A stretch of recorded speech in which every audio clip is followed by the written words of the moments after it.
Hello, everybody. Welcome back to another episode of Chai Time. How are you guys doing this week? And as per you, Adnan, I would like to ask you that first. How are you doing this week? I'm doing really well. What about yourself? I've been great, and this week has been going great so far. And how has life been? How are things going on? Um, Unpredictable in most cases, but I would say less um, volatile. So things have been more under control. Productivity almost back to normal. So Yeah. happy about how things are turning out. That's good. We should always be, more hopeful towards things turning out well. And for everybody who is joining in, we are back with a really interesting episode today. And today we are going to talk about AI and storytelling.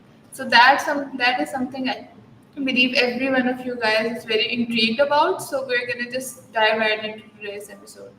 So, first question would be the question for today that the topic is how do you think AI is transforming storytelling? So, that is, I think, so very, a question that everybody somehow thinks about these days. And what do you think, Adnan? Do you think that AI has transformed how we tell stories and how we create stories? How do you think? Let's uh, let's ask the fundamental question that is the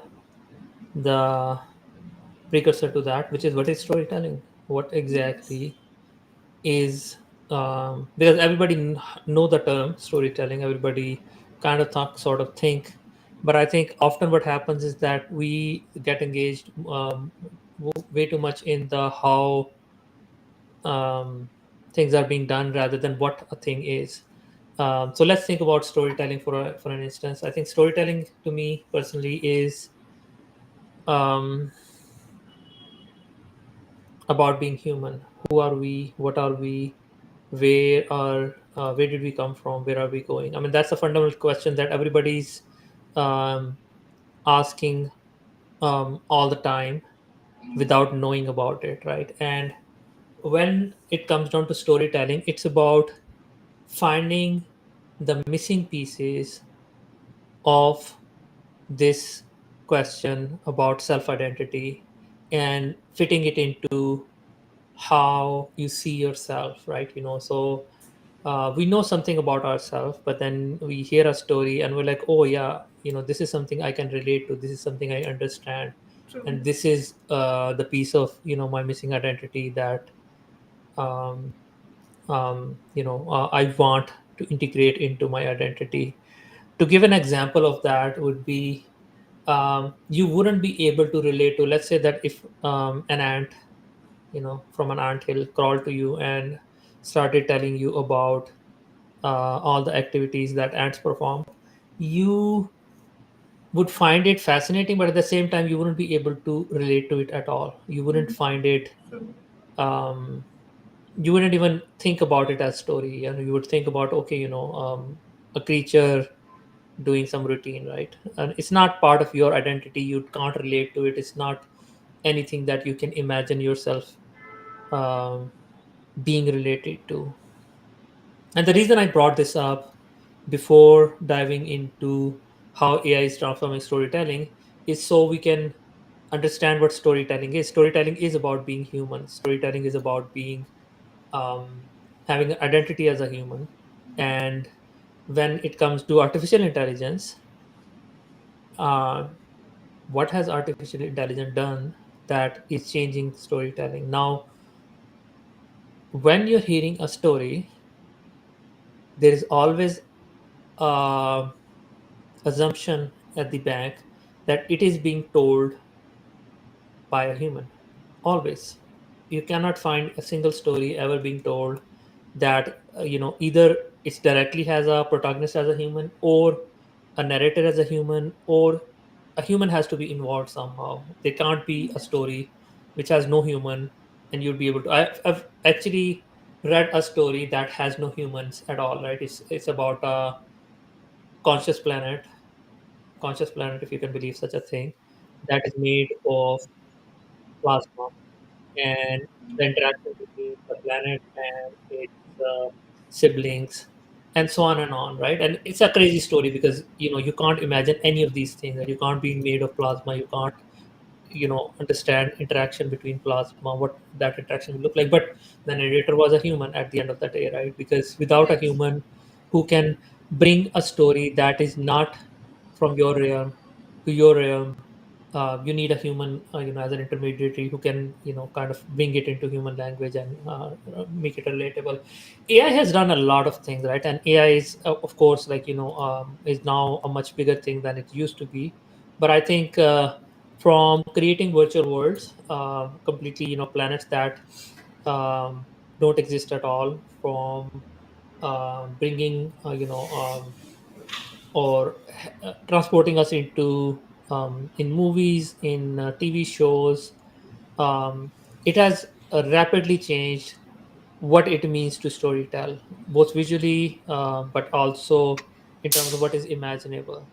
Um, and most people, and I don't know how many people are interested in movie making as a profession, but most people don't realize that almost 75% of everything they see on screen is actually AI generated, right? And that's not a new figure. That it didn't happen last year or this year. It actually happened more than half a decade ago. Actually, more than half a decade now, like almost a decade ago, that everything that you see on screen is actually generated. Um, it's not real, right? You see a commentator sitting on a in a studio, talking about sports, and what you don't realize is they're actually sitting in front of a green screen. They are actually not sitting in a studio. That studio is actually generated, and most of the things that you see, right, from overlaying, live action. Um, you're watching cricket, and you see all this cursor and all these accurate prediction of how the ball went or from where it went, and all the numbers and figures, all of AI generated. So I think it's a significantly change what is expected from storytelling in terms of Yes.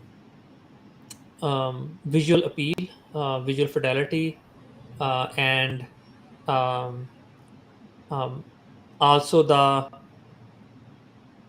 diversity of the content, right? And I'll stop here and I'll let you get back to your questions. Yeah. How do you think the creative process behind storytelling? There is a creative process that you don't just come up with stories and everything. You just have to have a creative process, and then sometimes it's a long process. People have to work on it. How do you think AI can have an impact on that, or enhance that, or somehow, somewhere, it's impacting that thing? Um, so, I mean, depending on what kind of story you're talking about, but let's continue the discussion about, let's say, movie making, right? So, in movie Yes. making, what is the creative process? You come up with a story, of course, a script of some kind.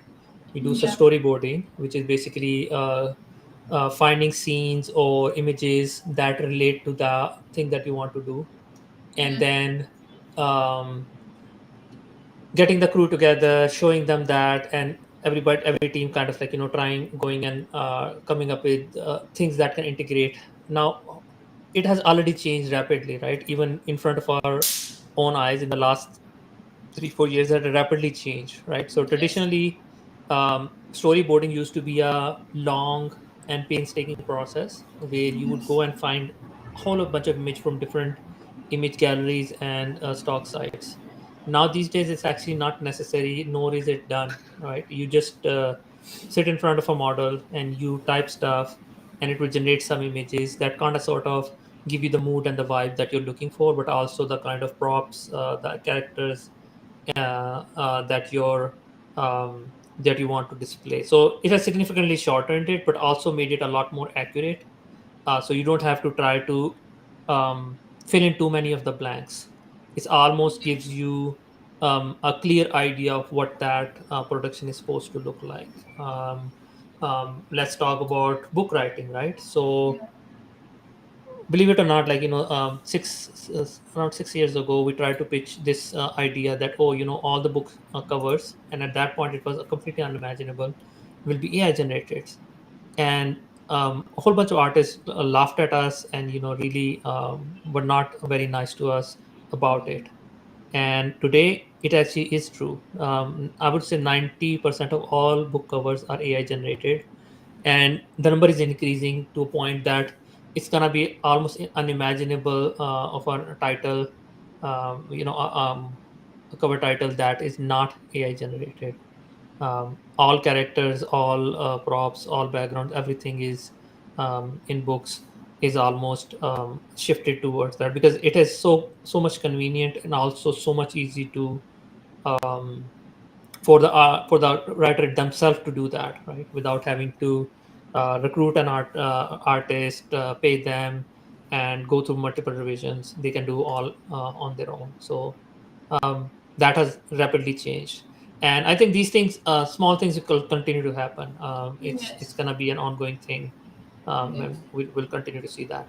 Yes, I agree. I think so. AI has changed creative process a lot. And talking about that, how do you think? Like we've talked about it before as well, how AI does not have the emotional capability like humans. How do you think using AI for storytelling? How do you think that would resonate with the audiences emotionally? um, we were just talking about that previously, right? And we said the precursor of what storytelling actually is. Yes. Storytelling is about humans. Yes. It has multiple components to it, and you can um, replace and subtract some components, but at the end there has to be a human involved somewhere for the Yeah. storytelling to be effective.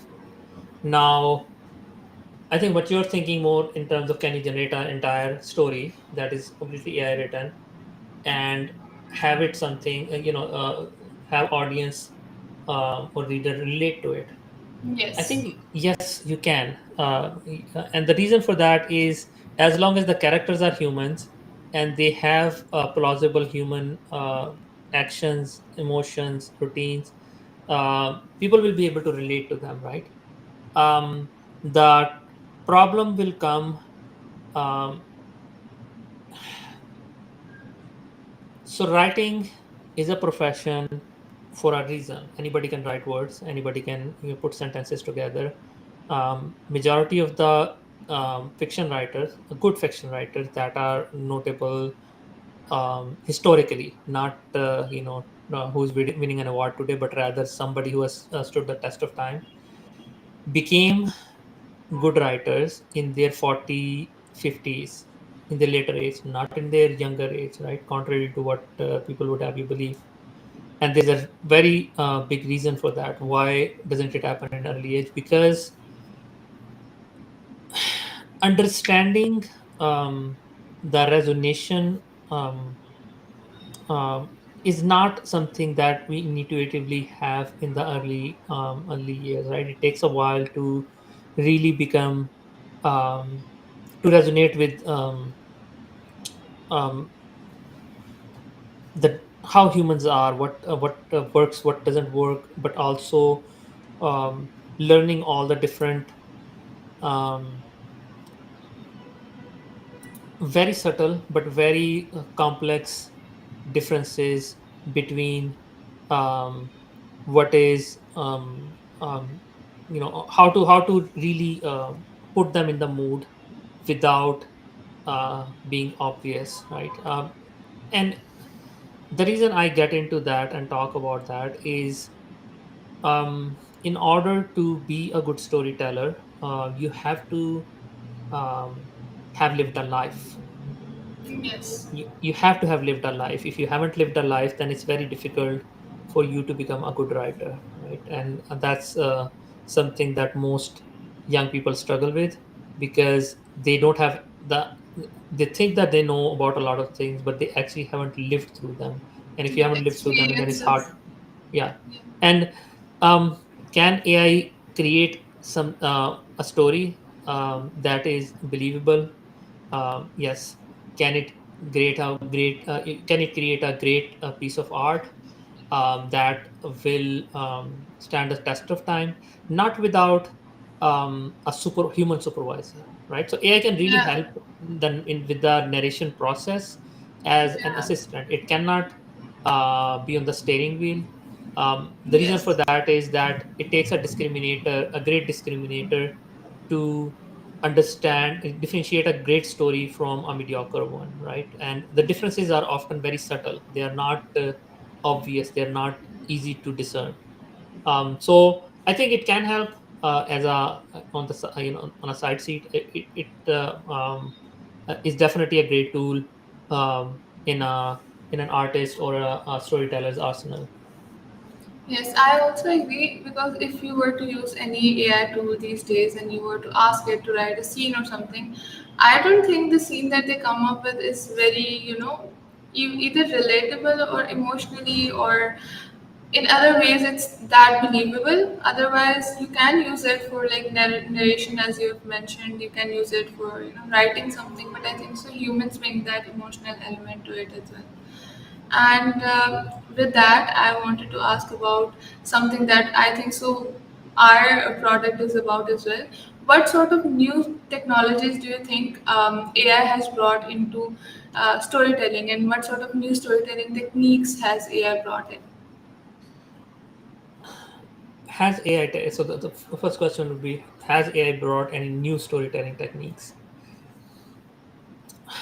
So the last storytelling technique that I can think that revolutionized, let's say, storytelling was um, interactive video games, right? So interactive video games is a new form of storytelling. It happened Okay. around 40 years ago, so not a new thing.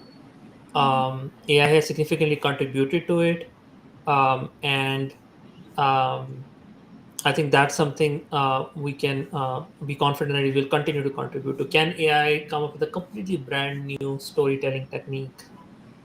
Now, this is no, it hasn't, right? And why hasn't it? Um, Again, let's go back to the basic. What is storytelling? Storytelling is human telling other humans about human stuff.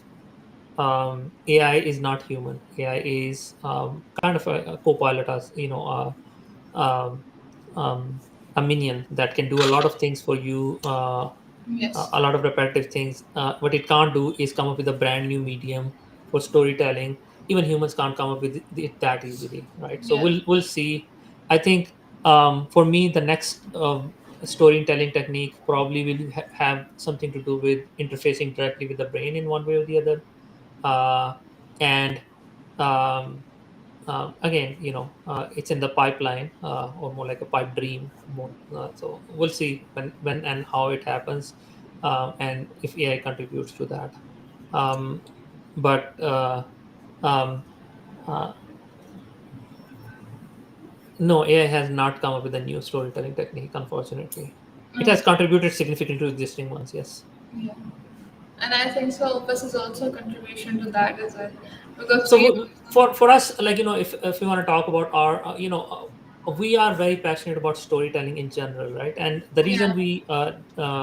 we started this in the AI winter is because um, we think that there is it's not the mediums that are the limitation. It's the um, financial constraint and the um time it takes to tell a story effectively, that is the constraint. So our aim is to significantly shorten those parts, right?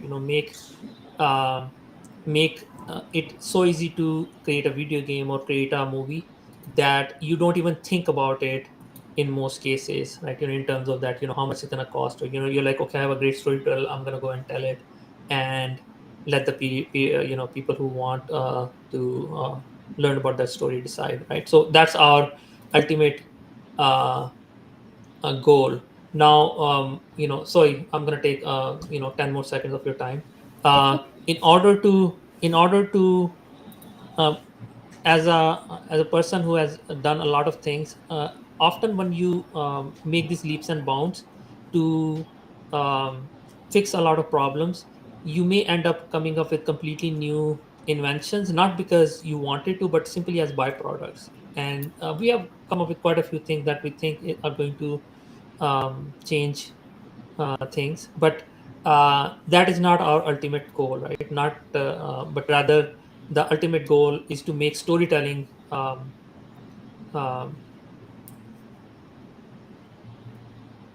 completely painless. That's the ultimate goal.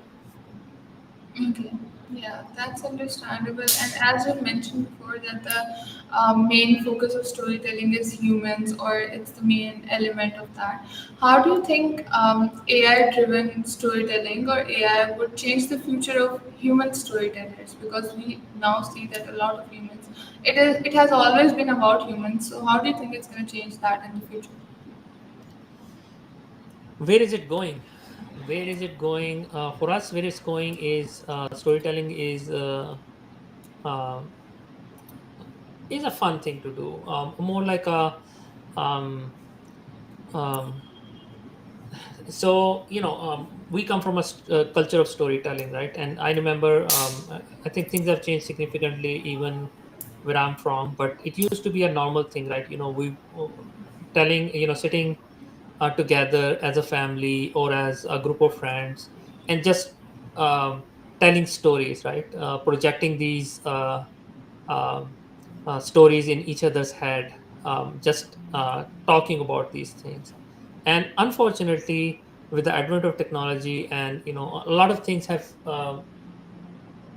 not actually been advantages to that specific part of our culture. It has actually become less effective, right? So what we want to get to is where storytelling is just as fun as it used to be, with the help of AI, with the advantage of having uh, uh,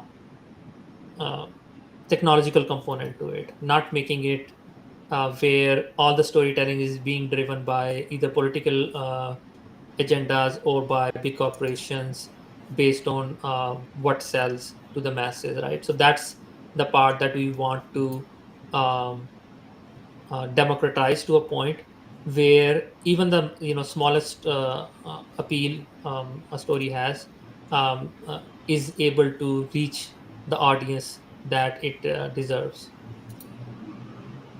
Okay. And as you've talked about like diversity and cultural background and everything, do you think AI-driven storytelling has the ability to personalize it according to the audience? Because a lot of the times we have seen audience from diverse backgrounds, and people can actually connect to the story if it has that essence of their culture in it. Do you think AI can help in that? I think technology can help with that. AI specifically. Um, so I mean, AI does a lot of recommendation and understand complex underlying or latent patterns that are hidden, and that's where AI can help to understand a person's preferences. But when it comes down to actually generating or creating these immersive story, we ourselves have discovered that it's just about a lot of hard work, um, a lot of persistence, and AI is not going to automatically solve that problem. It's something that you have to invest a lot of time and effort in, and we're investing that time and effort in, so you don't have to. But at the end, it will come down to the exact, the thing that you just said. It's going to be a very tailored, very personalized experience, not a movie or a series made for mass market, where you have to um, evoke a lot of not very basically you have to gaslight audience to get a reaction, right? And when it comes down to that, then it's usually just least common denominator, not something that entertains you, but rather something that um, is not fun, right? So we Yeah. want to get to that tailored, very specific experience where what you're watching is actually enjoyable to you, that you want to watch it for the sake of um, having a good time rather than Yes. you just being provoked into watching it. Mm. I agree with that. I think so. Storytelling is something that should be, more of a fun thing than instead of you feel obligated to do it. And What do you think? What sort of opportunities does collaborative storytelling have for people from diverse backgrounds, even for like the future? What sort of opportunities does it have when it comes to AI? Do you think it's going to be immersive? Is it going to be very interesting? How is it going to be like in your opinion? Uh, so are you asking if VR will take off? Is that what you're asking? What I think so is how people are going to come together with the help of technology, as with the internet, people are very connected. How do you think with storytelling and AI, it's going to be another new thing in the future, more opportunities for people to collaborate? So one thing that we ran into early on is almost a new medium of storytelling, right? So typically, storytelling is a very solitary process, or more like production is a very solitary process, right? If you're creating a movie or if you're writing a book, you're all alone in your, I would say, in your den, trying to make that thing happen, get to the final, like get to the end post, and then so people can actually see it. But we ran into that doesn't have to be this way. You can actually, while you're writing a story, um, you can make it immersive, as in more like a shared experience that people can experience you creating an entire world, um, comment on that, get excited about it, hype it, and um, even contribute to that world creation process. And there are rare instances of that happening, specifically book writing, right, where two or three authors come together and they can kind of like work with each other. But what I'm talking about is like kind of mass collaboration on a scale where you're creating a world, but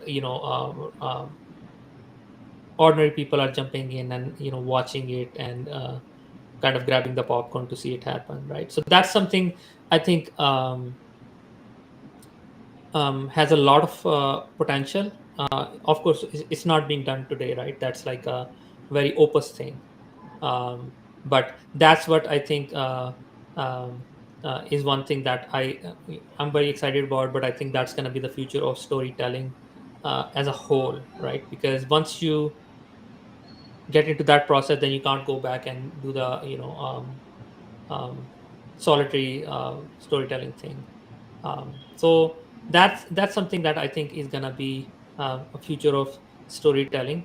Um, Yeah. um, I think so. We need to be very hopeful when it comes to this, because I think so. If it's going to happen, it's going to be a very fun and exciting thing for a lot of people coming from really different backgrounds and just collaborating on something that all of them find interesting in their own ways. And I mhm. think so. Opus can be something that can play a really huge part in that. And let's be hopeful for the future and we see that happening. And before we wrap up, any key takeaways that you would like to share about today's discussion that you would say, okay, this was something that we got out of it? um, Storytelling, exciting, right? And for us, like it's our bread and butter. Like that's what uh, we weren't storytellers, but we became storytellers because we saw it's not, the progress is not being made fast enough, but also it's not being made in the direction that um, is creating the positive impact we wanted to see, but rather almost being used as tool for things that you don't um, so we're very excited about where even for the minor contribution that we see currently being done, and definitely for the world that is to come, Yes. where you can just jump in and start creating worlds, and have people experience it, not just hear about it. Um, so um, my personal takeaway from that is we're in for a um, very unique time, and uh, should be very excited about that. Yeah, and I'm also excited about it. I think so. This is going to be something great, and for everybody else who has tuned in or will be watching it, Guys, make sure to check out the Opus website. We have a lot of exciting projects coming in for you guys, especially for student ambassadors and all of these people who would like to be a part of Opus. You can check out our website. And as for this week, I would say it's a wrap up. And until next week, bye-bye. Bye. Bye.